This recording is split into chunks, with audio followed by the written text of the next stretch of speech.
شما که این ویدیو رو نگاه میکنید احتمالاً پای کامپیوتر نشستید. شاید بدونید در ایران تنها حدود 20 میلیون نفر به اینترنت دسترسی دارند و از این 20 میلیون نفر فقط 465100 نفر از اینترنت پرسرعت استفاده میکنند. یعنی فقط 1.4% کل جمعیت ایران. پس این وظیفه ماست که اطلاعاتی رو که از این طریق به دست میاریم با دیگران در میون بذاریم. برای این کار لازم نیست راه خیلی دوری بریم. کافیه سرمون رو برگردونیم و ببینیم چه کسی پای کامپیوتر نیست. با اطرافیانمون صحبت کنیم. اینها آدم‌های دوری نیستند. پدرها، مادرهایمان، خواهر ما، برادر ما، جوان‌های فامیل ما، عمو، عمه، خاله، دایی، پدر بزرگ، مادر بزرگمان و خلاصه دوست، همسایه، همکار و هر کسی که در زندگی ما نقش داره.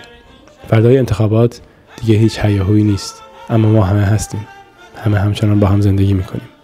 پس در چند روز باقی مونده از یک تماشاچی تبدیل به یک پویشگر بشیم. از پای کامپیوترهامون بلند شیم و با اطرافیانمون صحبت کنیم. گوشی تلفن رو برداریم و به دوستان و آشنایانمون زنگ بزنیم. حتی به اونهایی که میدونیم قصد شرکت در انتخابات رو دارند. همدیگر رو تشویق کنیم، همراهی کنیم و تقویت کنیم. برای این کار منابع بسیاری در اختیار ما هست. به عنوان مثال به سایت ستادمن.com سر بزنید.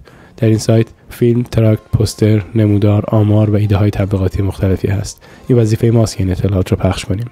فیلم ها رو روی CD بریزیم. نمودارها رو پرینت کنیم. آمارها رو مطالعه کنیم و توضیح بدیم. کلیپ ها رو از طریق بلوتوث پخش کنیم. خلاصه از هر طریقی غیر از فرستادن لینک و مطلب برای کسانی که همین حالا هم رأی سبز میدن حقایق رو پخش کنیم. در چند روز باقی مونده علاوه بر تبلیغ برای کاندیدای مورد قبولمون، هدف ما باید افشای دروغ‌هایی باشه که الان با عنوان آمار و حقایق در حال پخش شدن هستند.